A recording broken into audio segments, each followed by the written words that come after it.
Hi, we're re-looking at the RAV4 9 months later, and we decided to show you a complete opposite scenario. This is a winter version of the RAV4 in the sense that it is snowfall, and so this is the RAV4 Prime. This is the SE version that I have in my previous videos, and so we've gone roughly 20,000 kilometers on it, and I want to talk a little bit about the winter and how it affects a plug-in car, specifically the RAV4 Prime.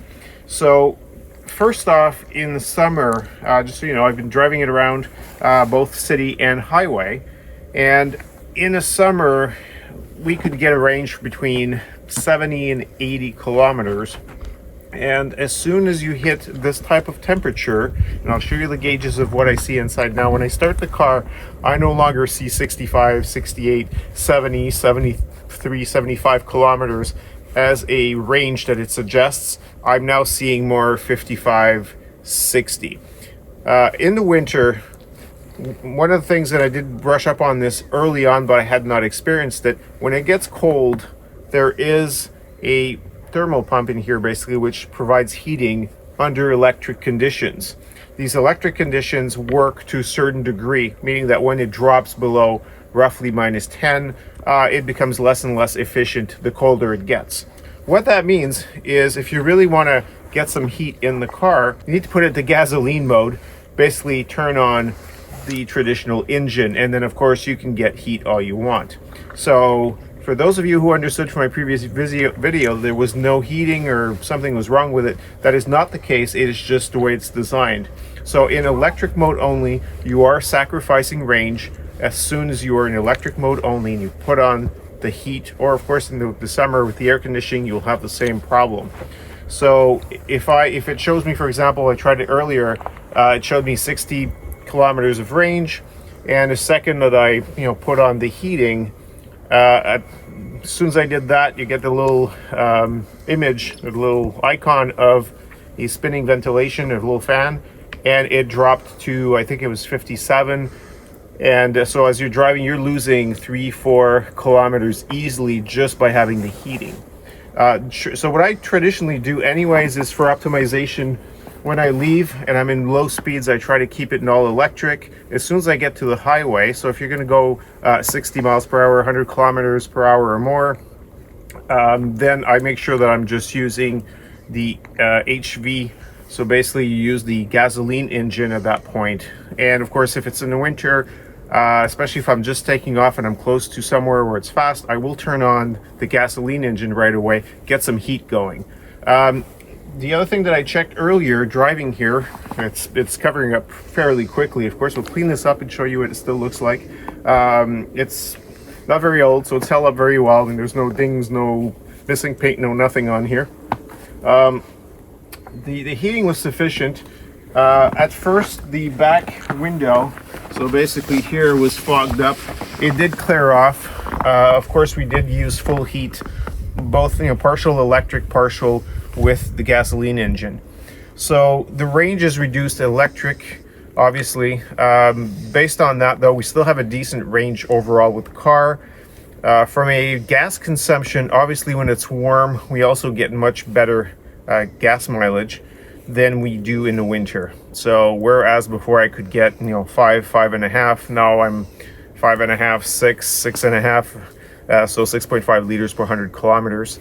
And it's still very acceptable, especially for the weight of this car. It's wonderful. It's great to drive. It's got it's got great traction. It has a lot of torque, so when it starts off, you've got to be careful, especially if it's slippery and it's icy.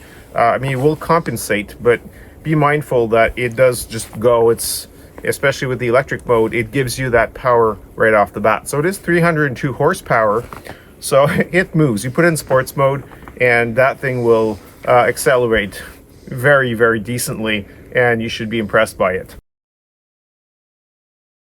Okay, so let's take a look at what really happens in the winter with the car and what you need to look out for. Obviously, make sure you have a nice little broom here to get all the snow off. The other thing is, as we mentioned in one of our other videos, is we added basically carpets here that keep all the snow and the water so from your boots and so forth, keeps it away from the original carpeting.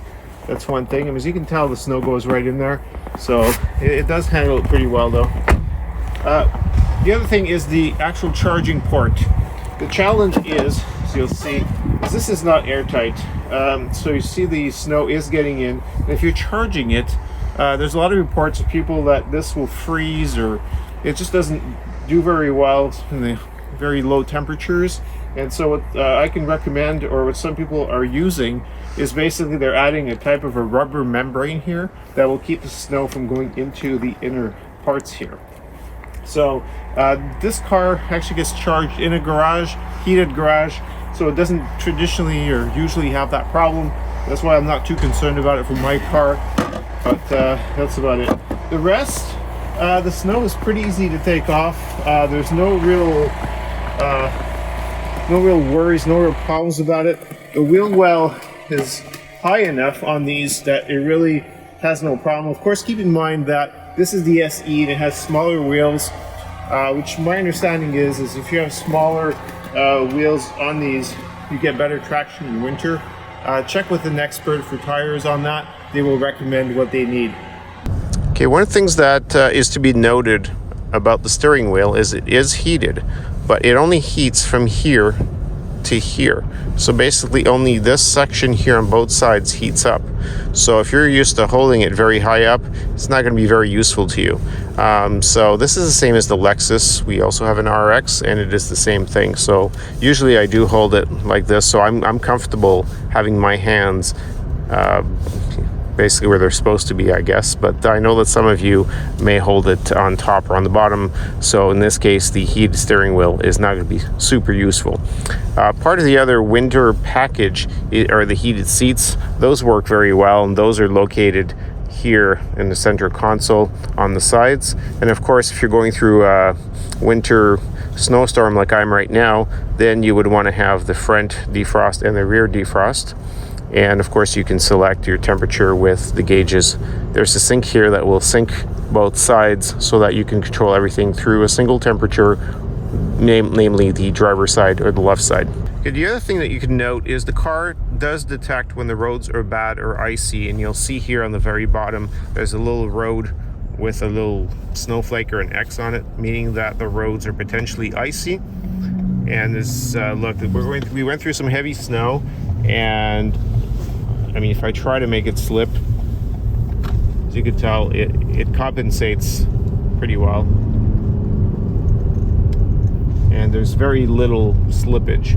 So I'm Bob Pellerin, CTOBOB. Hope you've enjoyed this video. Please make sure to give us comments below. We love reading those.